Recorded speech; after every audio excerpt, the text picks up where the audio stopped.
3 شعبان المعظم آج ہے، اور کل کی جو تاریخ گزری 2 شعبان المعظم، یہ ہم سب کے لیے بہت اہمیت کی حامل ہے کہ 2 شعبان المعظم 150 ہجری سیدنا امام الائمہ کاشف الغمہ امام اعظم ابو حنیفہ نعمان ابن ثابت رضی اللہ تعالیٰ عنہ کا یوم وصال ہے، اور وہ ہمارے محسن ہیں۔ ہم سب کے اوپر لازم ہے کہ ہم ان کا ذکر خیر کریں۔ کروڑوں حنفیوں کے امام کا نام امام اعظم ابو حنیفہ ہے۔ آج جو آسانی کے ساتھ ہم مسائل پر عمل کرتے ہیں، جو صحیح ڈھنگ سے ہم نماز پڑھتے ہیں، یہ طریقوں کی وضاحت کرنے والے، مسائل کا استخراج کرنے والی ذات کا نام امام اعظم ہے۔ ہم حنفی الحمدللہ امام، پتہ ہے ہم حنفی کیوں ہیں؟ کیونکہ ہم امام اعظم ابو حنیفہ رضی اللہ تعالیٰ عنہ کی تقلید کرتے ہیں، اس وجہ سے ہم حنفی کہلاتے ہیں۔ جب ہم حنفی ہیں تو ہمارے اوپر لازم ہے کہ اپنے اتنے بڑے محسن کہ انہوں نے جو مسائل قرآن و سنت سے، قرآن و حدیث سے نکالے ہیں، انہی مسائل پہ ہم عمل کر رہے ہیں۔ اس قدر عظیم تحفے دینے والی شخصیت کا نام امام اعظم ابو حنیفہ ہے، تو کیوں نہ ہم ان کا ذکر خیر کریں۔ علامہ مفتی احمد یار خان نعیمی فرماتے ہیں، ہمارے آقا، ہمارے مولا امام اعظم ابو حنیفہ، ہمارے ملجا، ہمارے ماوا امام اعظم ابو حنیفہ، زمانے بھر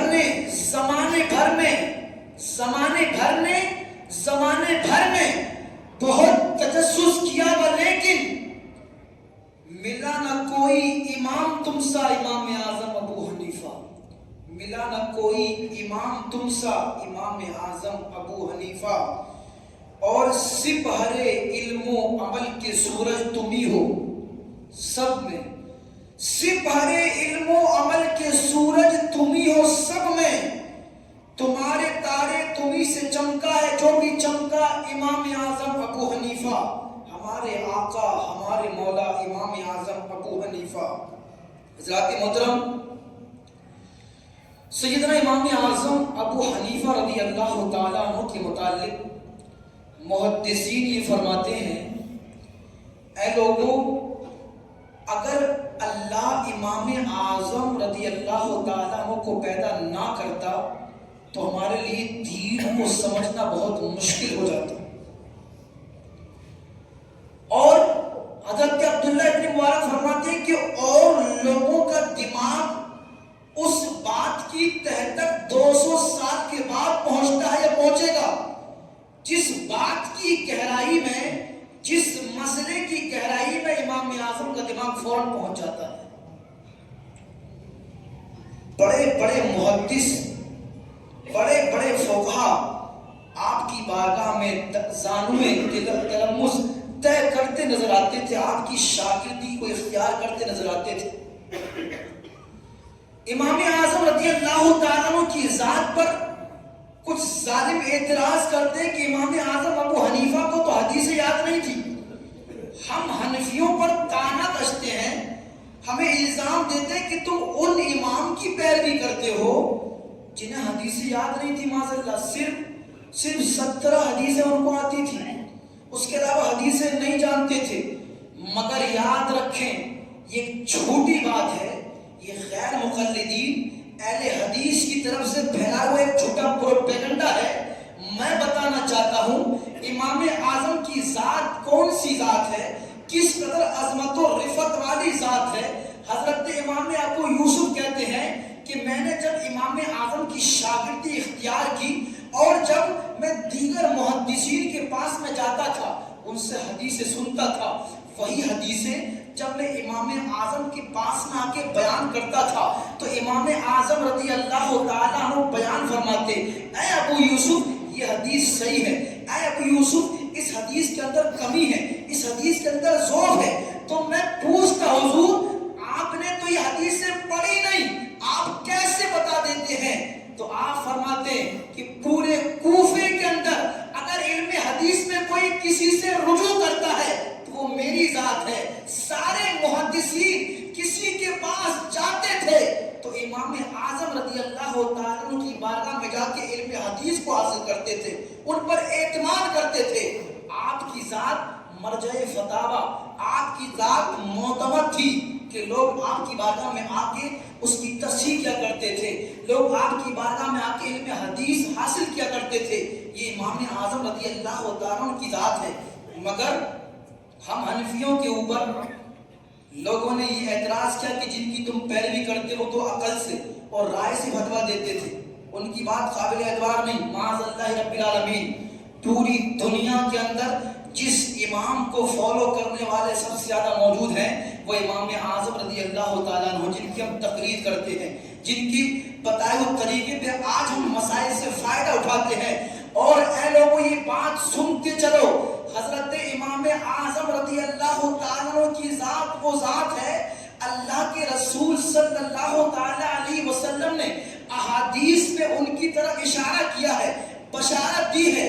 آقا کریم صلی اللہ علیہ وسلم ارشاد فرماتے ہیں, لو کان العلم عند الثریا لنالہ رجل من ابناء فارس, اگر علم ثریا ستارے کے پاس بھی ہوگا تو فارس کے لوگوں میں سے ایک شخص اس علم کو حاصل کر لے گا. سب محدثین اس بات کو مانتے ہیں.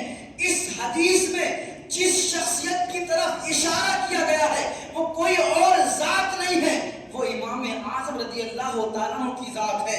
اور حضرات محترم, میرے امام نے ایک مسئلہ نہیں, دو مسئلہ نہیں, تین مسئلہ نہیں, قرآن و حدیث کی روشنی میں 86,000 مسائل کو نکال کر امت کو پیش کیا ہے.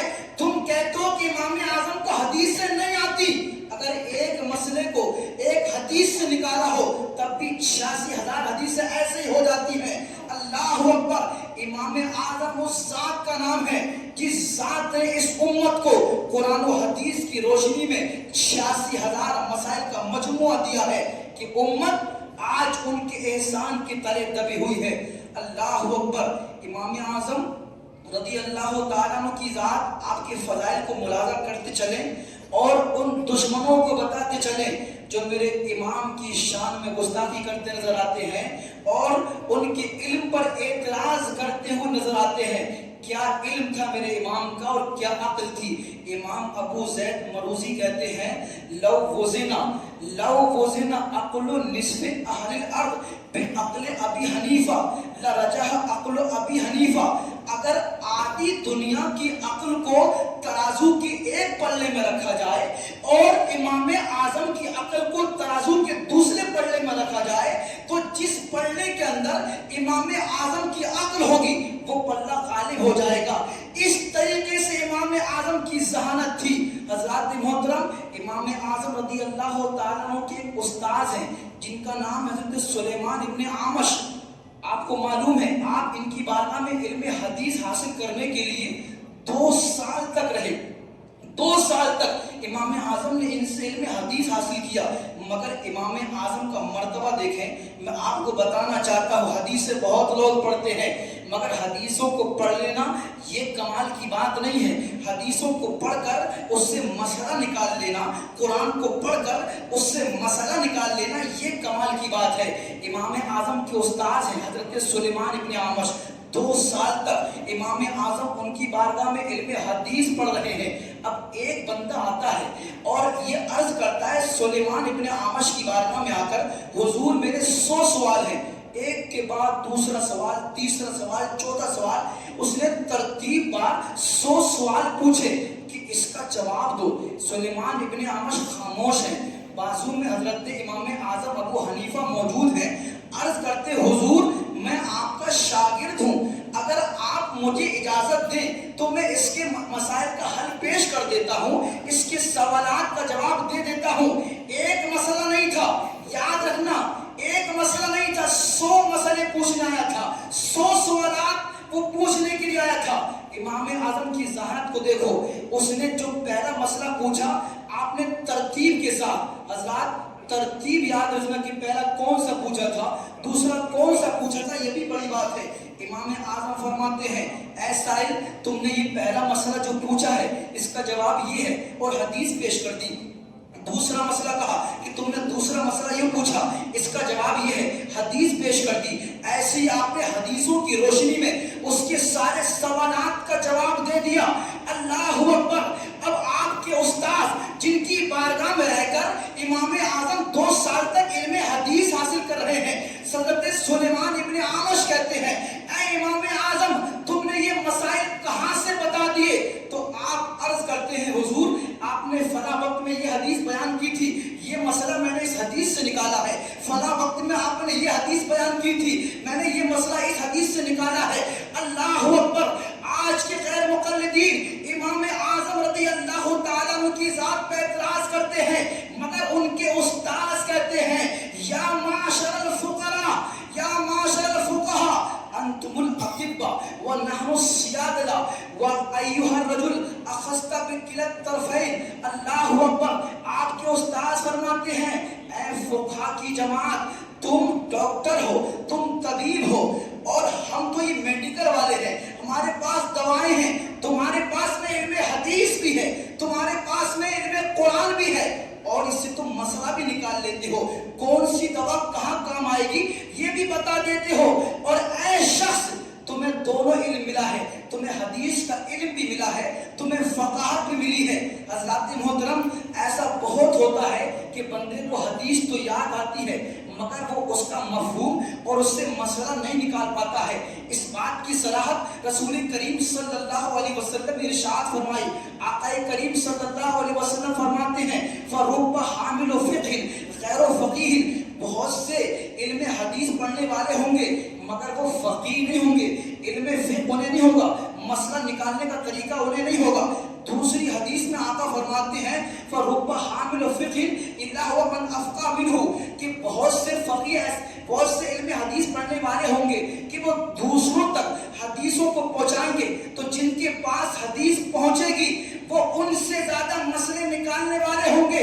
اسی لیے رسول کریم صلی اللہ علیہ وسلم نے ارشاد فرما دیا، آقا فرماتے ہیں، فَلْيُبَلِّغِ الشَّاهِدُ الْغَائِبَ، میری بارگاہ میں جو لوگ موجود ہیں، جو میں حدیثیں بیان کر رہا ہوں، یہ موجود لوگ جو غائب ہیں، جو حاضر نہیں ہیں، ان تک پہنچا دیں، کیونکہ بعد کے آنے والے لوگوں میں کوئی ایسا ہوگا کہ تم سے زیادہ حدیث سے مسئلہ نکال لے گا۔ حضرات محدثین فرماتے ہیں، اس حدیث کے اندر بھی علامہ بدر الدین عینی فرماتے ہیں اور دیگر شارحین فرماتے ہیں، اس حدیث کے اندر بھی جس شخصیت کی طرف اشارہ کیا گیا ہے وہ کوئی اور ذات نہیں ہے، وہ امام اعظم ابو حنیفہ رضی اللہ تعالیٰ عنہ کی ذات ہے۔ اللہ اکبر! ذرا سوچئے کس قدر عظیم صحبت ہے میرے امام کی، کس قدر، اور یہ کیوں ملا آپ کو پتا ہے؟ یہ ملا ہے حضرت مولائے کائنات کی دعا کا صدقہ، بولیے سبحان اللہ۔ حضرت علی کی دعا کا صدقہ امام اعظم کو ملا ہے۔ امام اعظم کے جو دادا تھے وہ کوفے کے اندر جب ایمان لے کر آئے تو ان کا نام بھی اسلامی نام نعمان رکھا گیا۔ آپ کا نام بھی نعمان ہے، آپ کے دادا کا نام بھی نعمان تھا۔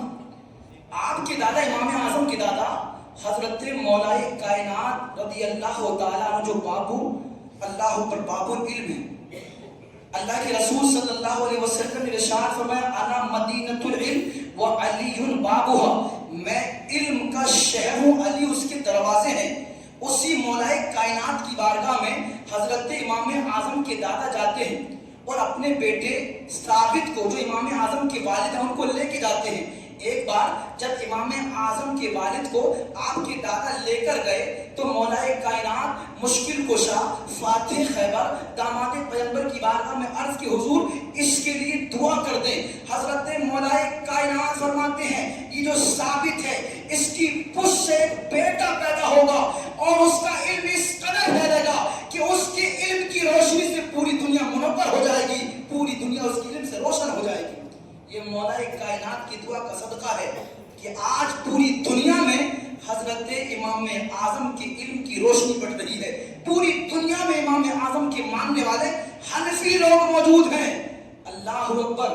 امام اعظم رضی اللہ تعالیٰ عنہ آپ کے اوپر اس زمانے میں بھی لوگوں نے اعتراض کیا تھا.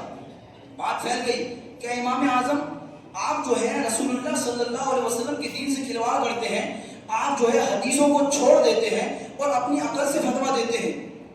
بات پہنچی کہاں؟ امام باقر کی بارگاہ میں. اللہ اکبر. حضرت امام باقر حضرت امام زین العابدین کے بیٹے ہیں. جب ان کی بارگاہ میں مسئلہ پوچھا کہ امام اعظم اس طرح کرتے ہیں کہ جب ملاقات ہوتی ہے تو حضرت امام باقر چلال میں آتے ہیں کہ تم ہی ابو حنیفہ ہو جو قرآن و حدیث کو چھوڑ کر اپنی عقل سے فتویٰ دیتے ہو. امام اعظم حضرت امام باقر کی بارگاہ میں کرتے ہیں حضور اگر آپ اجازت دیں تو میں آپ کے سامنے کچھ کہنا چاہتا ہوں. تو کہتے ہیں کہیے.